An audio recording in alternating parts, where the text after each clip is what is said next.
was gentrified. For the first time, an LGBTQ chair sits on the executive committee for Seattle-King County's NAACP chapter. What I do is protect, educate, inform, and build. We have our friends that are in isolation, and we want to continue to try to get them out of that. Yeah.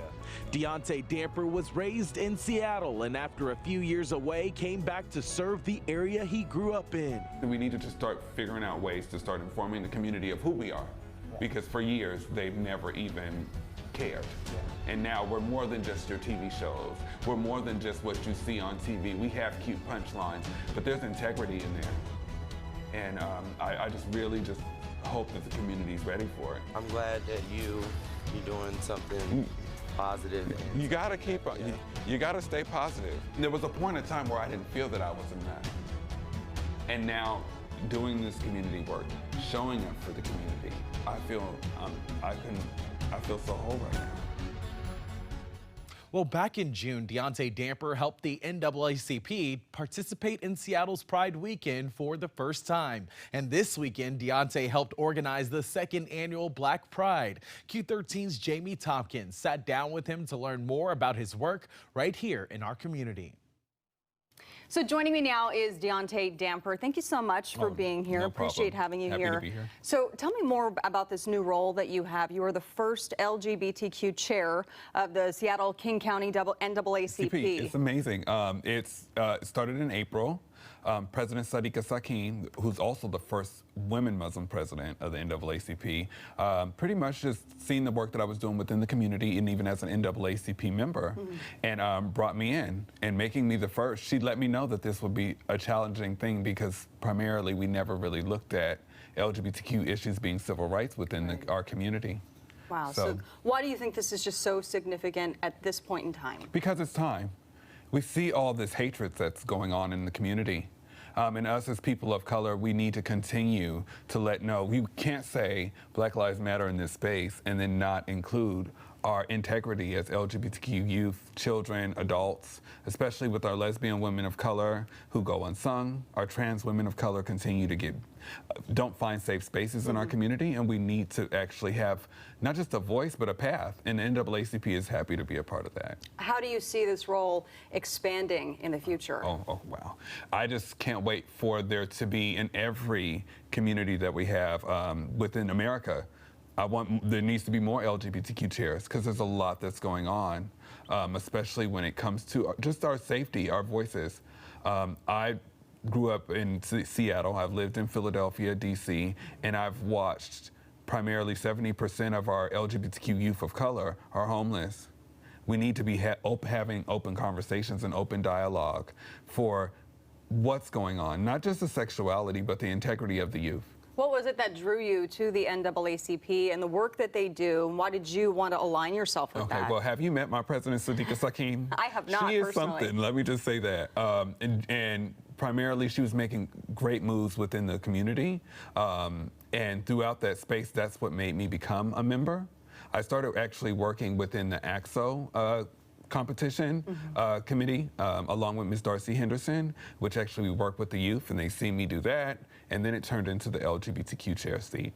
I see. Wow. So I know you've met with a number of faith leaders within our community, and you've had some conversations with them about same-sex relationships and things like that. How are those conversations going? Those conversations they're going okay. I received a letter the other day from someone that basically just said, like, I don't want to work with you if you're going to be working with the LGBTQ chair.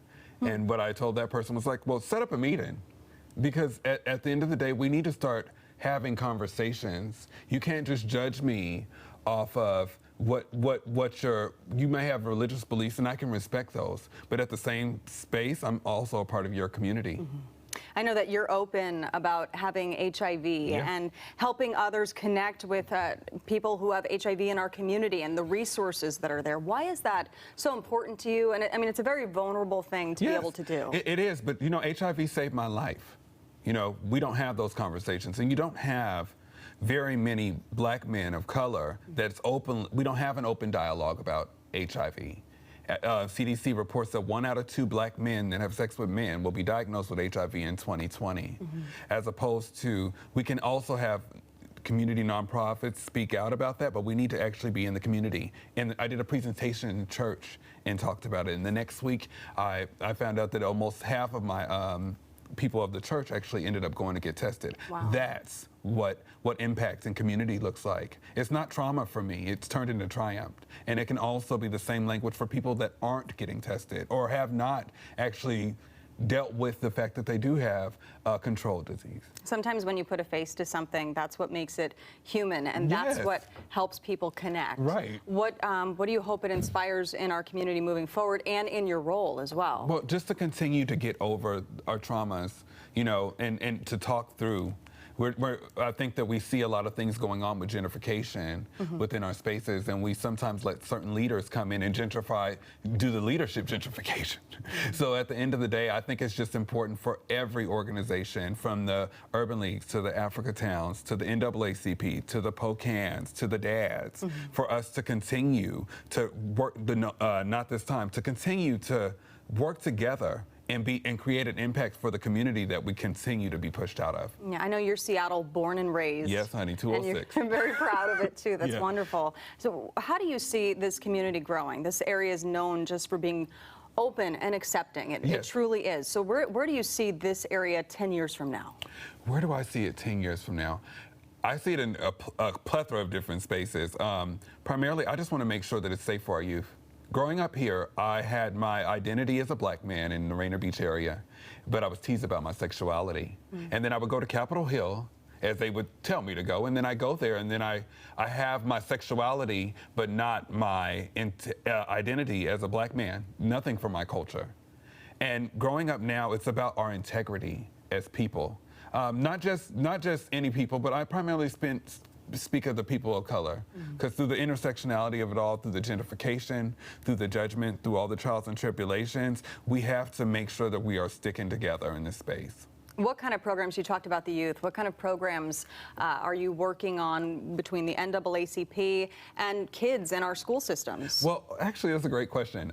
Just this year, I actually spoke at a couple of schools, West Seattle High School and Garfield High School, and I talked about HIV and LGBTQ affirming lessons in this space. And through the nonprofit POCAN, also was able to give those kids community service hours. And it's important because while you're learning about what's going on in your community, LGBT issues, especially HIV, you are able to go out and tell the community. That's community service, by being in the know of what's going on in the community.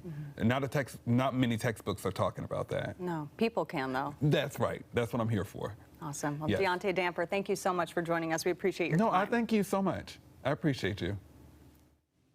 And DeAunte will be leading one of the events at Black Pride this afternoon. It's a workshop on PNP and HIV, and will provide the Black queer community with tools to advocate for themselves and others impacted by the epidemic.